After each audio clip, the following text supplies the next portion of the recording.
Louvado seja o nome do Senhor nosso Deus. Nós estamos outra vez aqui para mais uma aula, a lição de número 6 da classe dos jovens, que tem o título geral da nossa revista, o cuidado de Deus o cuidado de Deus com o corpo de Cristo. Lições da carta de Paulo aos Coríntios para os nossos dias. É a lição de número 6, que tem como título a imaturidade espiritual dos coríntios, ou seja, da igreja de Coríntios, não é?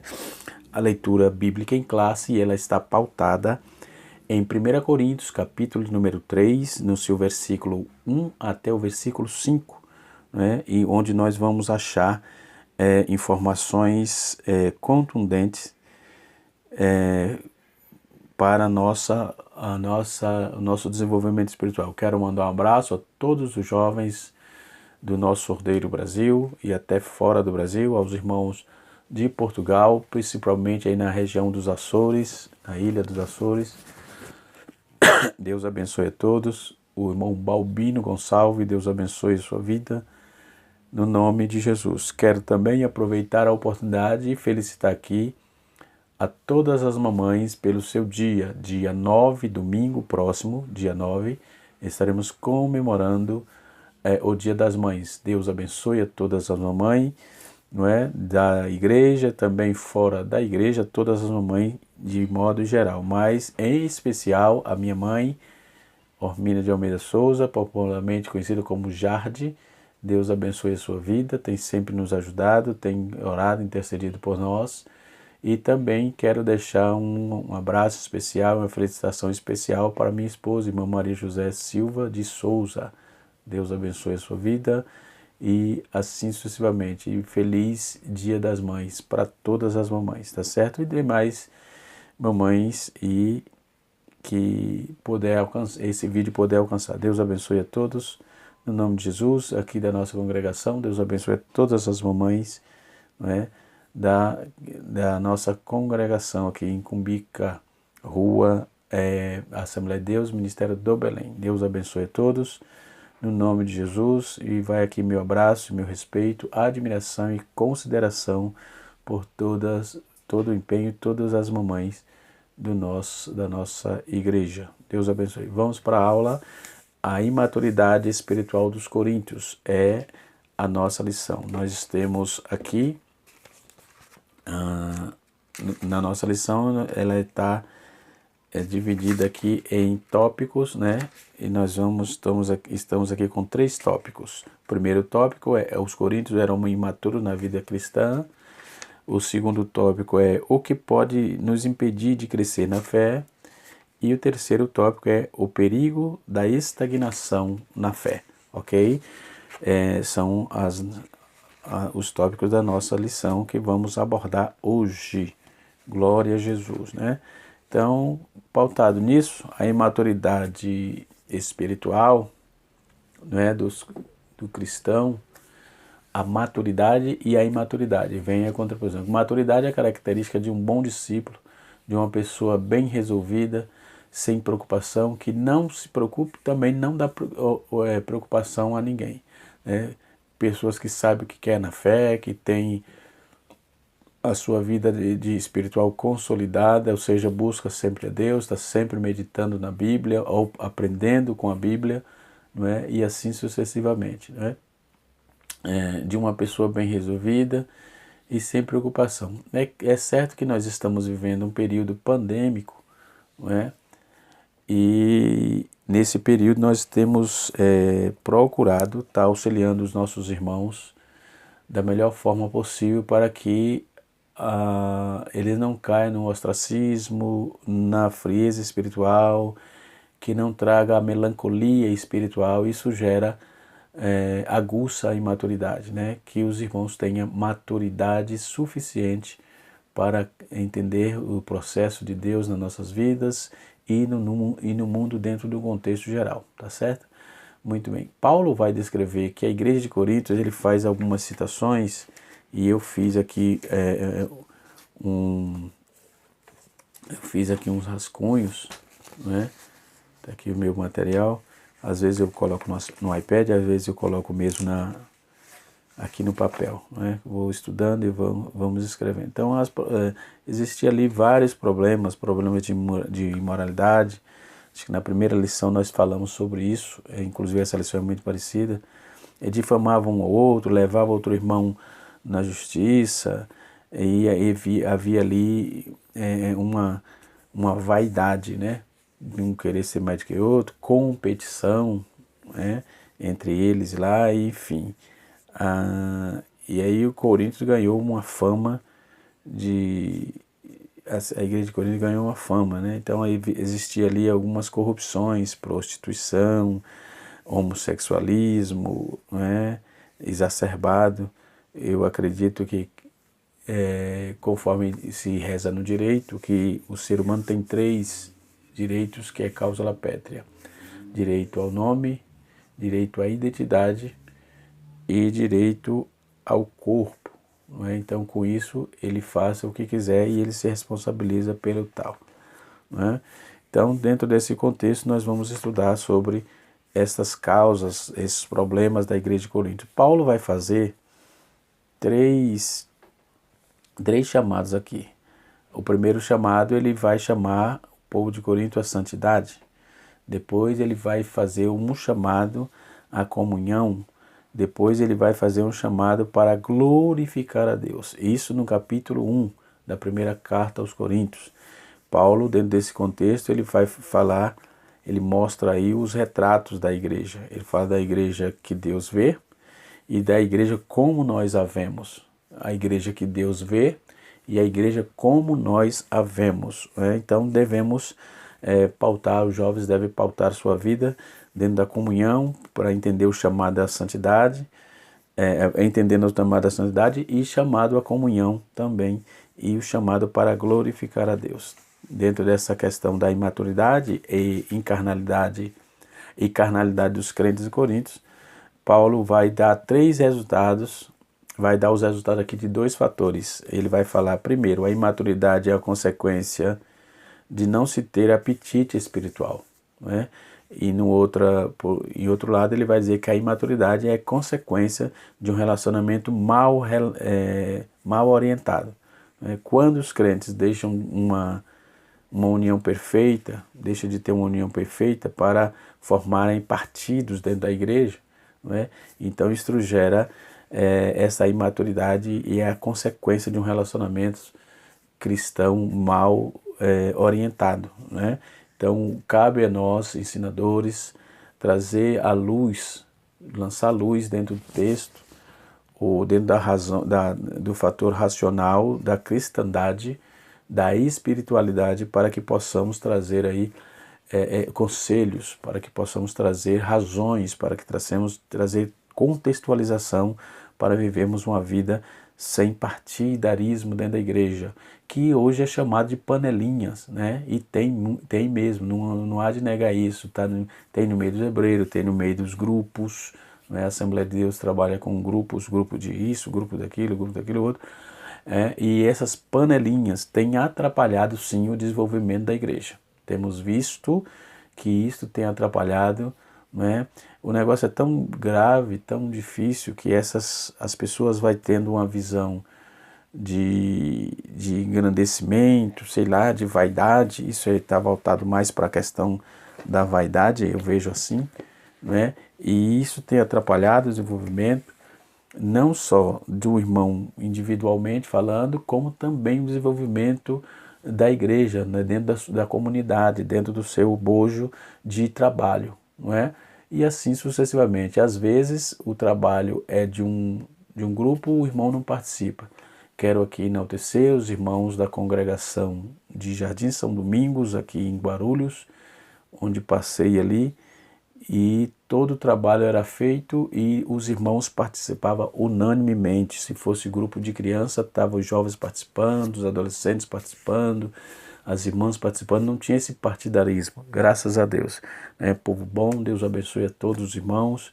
Quero aqui mandar meu abraço à irmã Cidalva e ao seu esposo, irmão Vanderlei, gente boa, e aos seus filhos, né? O Gabriel e esqueci o nome do outro, menino. Deus abençoe vocês. Muito nos ajudaram ali, os demais irmãos ali na congregação de Jardim São Domingos. Deus abençoe vocês. Então, é um exemplo de uma igreja que era unida.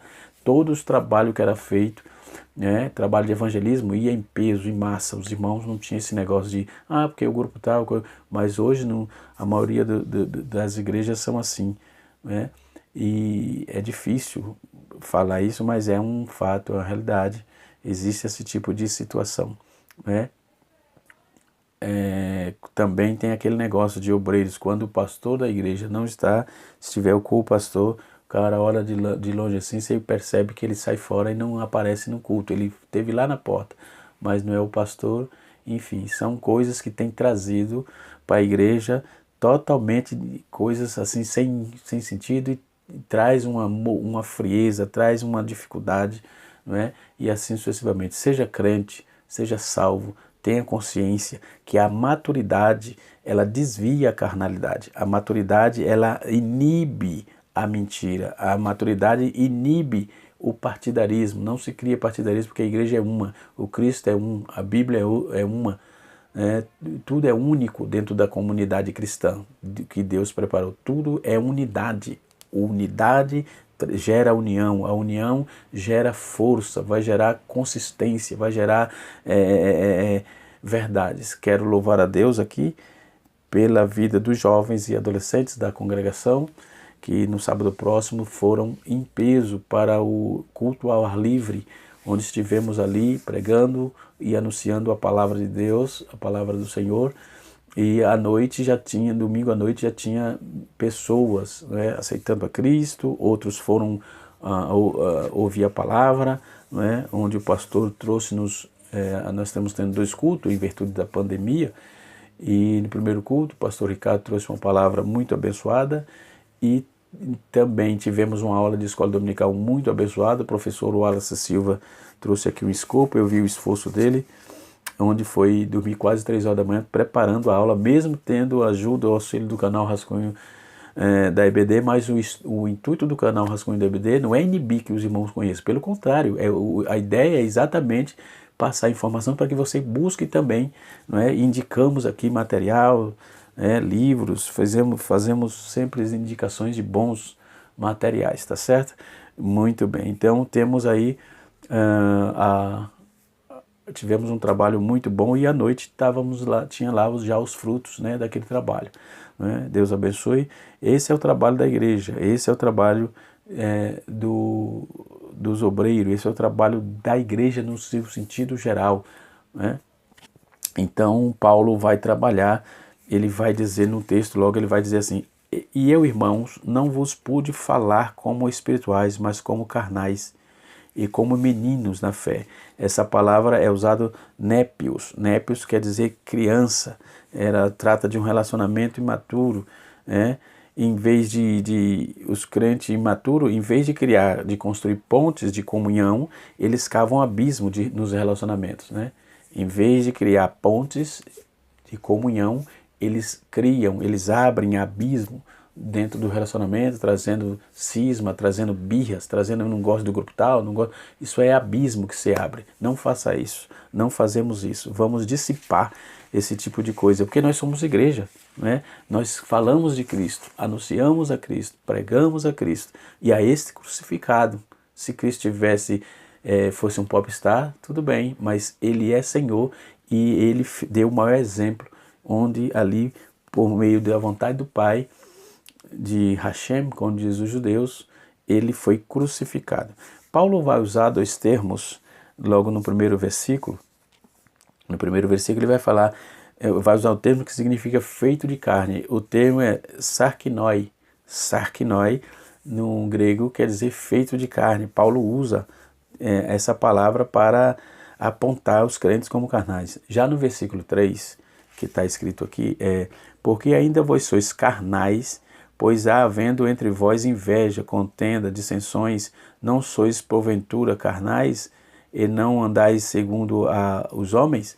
Então Paulo vai usar a palavra sarkikoi, ou seja, dominado pela carne, sarkikoi. Então ele vai dizer, no versículo 3 no versículo 1 ele usa sarkinoi, e no versículo 3 ele vai usar sarkikoi, que quer dizer dominado pela carne. Tenhamos cuidado disso, né? Que possamos nos cuidar para não trazermos essas problemáticas para dificultar a situação da comunhão da igreja, não é? Paulo vai discernir, vai apontar para nós termos discernimento da comunhão, e ele aponta 3 categorias de pessoas. Ele vai falar dos naturais, ele vai falar dos espirituais e ele vai falar dos carnais. No capítulo 2, versículo 14, ele aponta os naturais. No capítulo 2, versículo 15, ele aponta os espirituais. E no capítulo 3, aliás, versículo 1, ele aponta os carnais. Isso em 1 Coríntios, tá? Nós estamos falando dentro dessa questão. Paulo vai usar 3 metáforas interessantes aqui. Ele vai falar da família, do campo e do templo. Comigo aqui, família, campo e templo, não é? De novo, família, campo e templo. Dentro do conceito que Paulo estava apontando à família, o alvo dele era trazer maturidade a essa família. Que família que Paulo está falando? Está falando da família igreja, não é? Vira e mexe, você vê a igreja com placas, né? Expondo igreja tal, família não sei o quê. Uma família, teve uma igreja que abriu aí que disse que era uma família feliz, só uma, o resto, enfim. A igreja é uma família, e como família, ela sim tem os seus problemas. E também como família se senta na mesa e resolve os problemas, não é? Então Paulo diz que toda família deve ter uma maturidade. E a família que ele aponta aqui é a igreja. Depois Paulo vai falar do campo. Esse campo, qual era a ideia do campo? Era trazer uma quantidade, com qualidade, com maturidade, mas quantidade. Depois ele aponta para o templo, e o propósito da questão do templo é falando da qualidade, né? Quem traz essa resolução, quem traz essa visão é não só Paulo, mas o Aloysio vai trabalhar essa proposta muito bem dentro do seu comentário, ok? Depois a igreja e a família de Deus, é a família de Deus, Paulo vai dizer, e ele traz aí as categorias de crise, né? Os crentes carnais, espirituais e maduros e imaturos. Então Paulo traz essas características para que para que nós possamos entender esse tipo de problemática, né? Então, isto posto, vamos aí ver o que está escrito na nossa lição, né? Está escrito assim, o primeiro subtópico do primeiro tópico diz assim: os cristãos em Coríntios eram carnais, não é? Conforme já vimos no versículo 1. Não é? Depois o segundo subtópico vai dizer: os cristãos são crianças espirituais. Também já trouxemos aqui um escopo disso, né? E Paulo ele vai dizer que tinha pessoas que falavam sobre Deus, podiam fazer, mas infelizmente não estavam preparados para viver. Então trazia a ideia de insensato que o sábio escreveu no capítulo, no Provérbios, o proverbista, ou melhor, escreveu em Provérbios 15:5. O insensato faz pouco caso da disciplina de seu pai, mas quem escolhe a compreensão revela prudência. Provérbios capítulo 15, versículo 5, não é? Porque vamos aprender, vamos entender, vamos atentar para o que Deus tem para a igreja, a comunidade, a missão da igreja, que é pregar o evangelho. Então, como é que eu prego o evangelho, mas dentro do bojo contextualizado da comunidade, eu vivo em conflito, não é? É uma discrepância, concorda? Então, que possamos pregar o evangelho, mas viver o que pregamos, que o mais importante não é pregar. O importante de tudo dentro do evangelho é viver o que prega, não é? Então, depois do terceiro subtópico do primeiro tópico, ele vai dizer assim: o cristão infantil não pode se alimentar de alimentos sólidos. Por isso que ele diz: eu vos falo como crentes, como carnais, como crianças em Cristo, né? Não tem desenvolvimento, vocês não conseguem desenvolver, fica o tempo todo em conflito, levando o irmão à justiça, trazendo problemas, criando partido. Eu sou de Paulo, eu sou de Apolo, aí Paulo vai trabalhar essa proposta. Porventura Apolo morreu na cruz, enfim, ele vai trazer esses questionamentos para que os irmãos entendam que isso não ia gerar em nada, não ia trazer nenhum, né, nenhum benefício para a igreja, né? Então, dentro dessa questão, Paulo aponta aqui, nomeia aqui situações que podemos aprender. Já no segundo tópico, nós podemos observar aqui o que pode impedir o crescimento na fé. Alimentar o sentimento da inveja, né? Por exemplo, tem pessoas que têm inveja na igreja. Um irmão desenvolve, o irmão recebe uma bênção, o irmão ele conseguiu um objetivo, conseguiu desenvolver um trabalho, conseguiu crescer, desenvolver, aí cria-se aquela inveja. Isso não é sadio, nunca foi e jamais será. Isso atrapalha. A Bíblia nos aponta, nos diz assim, chorar com os que choram e sorrir com os que vai sorrir também. Sorrir com os que sorrem e chorar com os que choram. Né? Isso promove comunhão, isso é para quem tem comunhão, isso é para quem desenvolve. Né? Então Paulo também trabalha no tópico 2, que é a falta de unidade. E Paulo também vai dizer que aqueles que promovem contenda, né? Porque ele promove contenda. Na igreja, lamentavelmente, nos dias de hoje, Paulo estava falando também para a igreja de hoje, porque hoje nós temos isso, muitos fuxiqueiros, temos obreiros fuxiqueiros, temos jovens fofoqueiros, não é? Pessoas. Então, eu estava conversando um dia desse com um pastor, amigo meu, e eu disse para ele que está difícil pastorear, não é? Porque você tem que aplicar a disciplina baseada dentro da palavra. E às vezes as pessoas aprenderam de forma errada, aprenderam a ser muito libertinos. Tem aqueles crentes freelance que nunca sabemos de que lado ele está, não é? Então precisamos estar orando o tempo todo, pedindo a Deus discernimento para que possamos conduzir a igreja. Um grande estudioso, ele nomeou, falando de maturidade, ele nomeou aqui 5 áreas da maturidade. Ele falou sobre a maturidade física, que é um corpo formado, preparado para a atividade, a exemplo de um corpo de atleta. Né? Depois ele vai falar da maturidade intelectual, que é a mente disciplinada, capaz de compreender a sua inteligência emocional. E ele vai trabalhar também a maturidade moral, né? As atividades que exercemos para discernir o bem e o mal, o certo e o errado. Depois, o estudioso também trabalha a maturidade emocional, falando da personalidade equilibrada, que não se engravida pelos ouvidos, né? Lamentavelmente, isso é um prejuízo, né? Tem gente que ouviu, não vai procurar saber o que foi que aconteceu e acaba tomando decisões precipitadas. Fui vítima disso, né? E assim sucessivamente, eu sei o que estou dizendo. Né? Tem a maturidade espiritual, né? Quando tem um equilíbrio entre o espírito e a palavra, isto é, uma característica de um discípulo, né? Que tem a maturidade espiritual. Paulo vai trabalhar nessa questão dessa maturidade.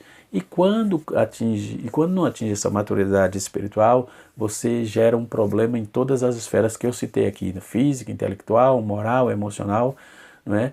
Tudo isso compromete. Então, a característica do discípulo, como adquirir isso? Não é? Temos o fruto do Espírito. Né? Em Gálatas capítulo 5, versículo 22 a 23, precisamos trabalhar essa questão da maturidade, mas tem que ter os frutos do Espírito, né? O fruto do Espírito: amor, alegria, paz, paciência, amabilidade, bondade, fidelidade, mansidão, domínio próprio, né? E Paulo disse aos irmãos da Galácia, disse: contra essas coisas não há lei, né? E essa questão de domínio próprio, por exemplo, precisamos ter cuidado com isso. Na igreja de Coríntios havia problemas sobejos, né? No terceiro tópico da nossa lição, vai nos apontar assim, o perigo da estagnação na fé. Substituir o verdadeiro, o primeiro subtópico do terceiro tópico diz assim: substitui o verdadeiro fundamento e imobiliza a fé. Capítulo 3, versículo 10 e 11. Então, Paulo usa a figura do fundamento da igreja, de um edifício, para nos mostrar a importância de estarmos edificados sobre a rocha. Se o fundamento não for bom e sólido, acaba por comprometer toda a construção. Toda a estrutura vai ser comprometida, não é isso? Então, o que Paulo combate em Coríntios é o mau uso da razão, com a intenção orgulhosa para obter resultados facciosos de alguns membros. E isso, lamentavelmente, acontece. Que Deus tenha misericórdia da igreja, que os irmãos possam gerar em si, receber a palavra, viver a palavra, e para, antes mesmo de começar a andar, não querer voar. Precisamos ter maturidade, sabermos o certo, o errado, termos a coerência e a consciência de que estamos fazendo. Um dos problemas da igreja hoje é os ensinos equivocados, os textos isolados, muitas interpolações de texto. Isso gera muita por quê, para quê, não entendi. Então, nós, os pregadores, os ensinadores, temos que mostrar para a igreja, tem que deixar a igreja claro do que ela está ouvindo. Ela tem que saber discernir o que está ouvindo, para que possa criar nela ânimo espiritual, para que aquela anemia espiritual seja dissipada e ela venha criar estímulo espiritual para que caminhe em Cristo dentro de uma forma objetiva, focada na eternidade, focada na bênção de Deus, focada no crescimento, no desenvolvimento do reino de Deus por meio da igreja. Então, o segundo subtópico do terceiro tópico diz assim: ignorar o juízo pode comprometer a vida eterna. Isso também é um problema. Eu acho que uma das coisas que deve ser pregada na igreja hoje é a vinda de Jesus, o novo nascimento e a vinda de Jesus. Por exemplo, quando vamos falar um pouco sobre discipulado, tem muitos crentes que já estão aí há anos, mas ele não tem estrutura de fé. Ele muda de igreja toda hora, ele muda de posição toda hora, ele é muito volúvel. Ser flexível é uma coisa, é saber mudar no tempo certo. Ser volúvel é não saber quando mudar e muda sem saber. Ser volúvel é não saber como mudar e muda sem saber. E assim sucessivamente. Já ser flexível, não. Ser flexível, você tem uma posição e aí vem uma opinião, o pastor orienta, você, mudei a minha posição, tá certo, é isso aqui. Entendeu? Não é que você é flexível, Às vezes a visão pastoral, o pastor traz uma visão, você absorveu aquela visão, para um desenvolvimento do trabalho na sua congregação, vai ser uma bênção, na sede onde você vai, enfim, onde você estiver, você será uma bênção, porque você é uma pessoa flexível, não é volúvel, muda, não é camaleão, muda conforme a cor, conforme a temperatura, conforme o local, enfim, isso é um prejuízo, é um descalabro e um desserviço também para a fé, ok? Então, Paulo, ele vai advertir os crentes de todas as pessoas que terão que prestar conta a Deus vai estar diante de Deus. Isso no capítulo 3, versículo 13 a 15. Provavelmente ele traz aí a lembrança lembrança desse dia, porque Coríntios vivia como se fosse o dia não existisse, que ele estava ignorando o julgamento divino. Paulo, ele declara que a realizar a obra de Deus de forma fraudulenta não ficará sempre encoberto, mas não ficará mesmo, Então, se você está fazendo alguma coisa, tem alguma coisa para fazer e você faz do seu jeito, você está fora, vai ficar se matando à toa. Se você está um cargo na igreja, não desenvolve bem, não esquece, irmão, entrega, não é pecado entregar. Tem gente que tem a religiosidade no cargo. Se entregar, Deus vai me cobrar. Mentira, isso não procede, nunca houve isso, jamais isso vai acontecer. É que você está no lugar errado. Se você estiver no lugar errado, você não vai desenvolver o seu trabalho. Você precisa fazer aquilo que você foi chamado para fazer. Aquilo que não é aquilo que você quer fazer, é aquilo que você foi chamado para fazer. Se você, porque todo mundo tem uma chamada. Não existe na igreja ninguém que não tenha chamado. Tem gente que não tem cargo, mas tem chamada. Ele ora, ele intercede, ele obedece, ele é salvo, não é? Ponto. Sem qua não. Mas tem gente que quer fazer aquilo que não sabe, nunca aprendeu e jamais vai aprender. Tem a visão fechada, é só eu, bendito seja eu, glorificado seja o meu nome. Isto é prejuízo. Isso não é, e Deus vai cobrar isso. Deus vai levar você a juízo devido a essa incompetência, essa incoerência, não é? De poder estar entendendo a hora de mudar. Não quer mudar, é inflexível. Isso é prejuízo, tá certo? Dentro do terceiro tópico, no segundo do terceiro tópico, o terceiro subtópico diz assim, o perigo de se glorificar na sabedoria humana, o perigo de se gloriar, ou aliás, glorificar não, gloriar na sabedoria humana. Então os coríntios tinham aparência de piedade, mas eram guiados e levados por conceitos que possuíam acerca de si mesmo. Então Paulo nos adverte para que não sejamos pareceres sábios aos próprios olhos, né? Pois Deus apanha o sábio em sua própria astúcia, né? Então o problema aqui foi a capacidade intelectual e cultura, mas em usá-los nos sobrepor ao próximo, entendeu? Por exemplo, se você aprende alguma coisa, por isso que a Bíblia diz, ninguém sabe mais do que convém. Então você não é mais do que ninguém. Você simplesmente, quando for solicitado, quando precisar dar uma atenção para aquela situação, geralmente é fatores pontuais, você sabe como resolver aquilo, não é? É como que fosse matemática, não é?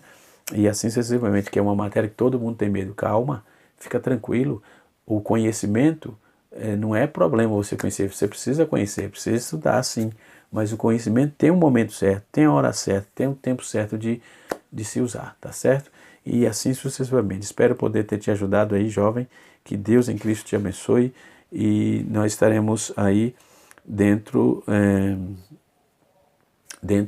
dos parâmetros bíblicos, ok? Eu, um dia desse, passei um livro para os jovens, que é o livro de Stanley Horton, que é um comentário de 1ª e 2ª Coríntios, e você vai ver isso que nós estamos trabalhando aqui a partir da página 40, certo? 40, 41, dali para frente, tá certo? Deus abençoe a todos no nome de Jesus. Na estante do professor, tem aqui um livro de Godofrey. Godofrey é das maiores autoridades na exegese, eu gosto bastante, né? Exegese para quê? De Gordon Fee. Top, muito bom. Deus abençoe a todos e até a próxima aula, se Deus assim nos permitir. Canal Rascunho da EBD, ensinando para transformar vidas. Deus abençoe e até a próxima.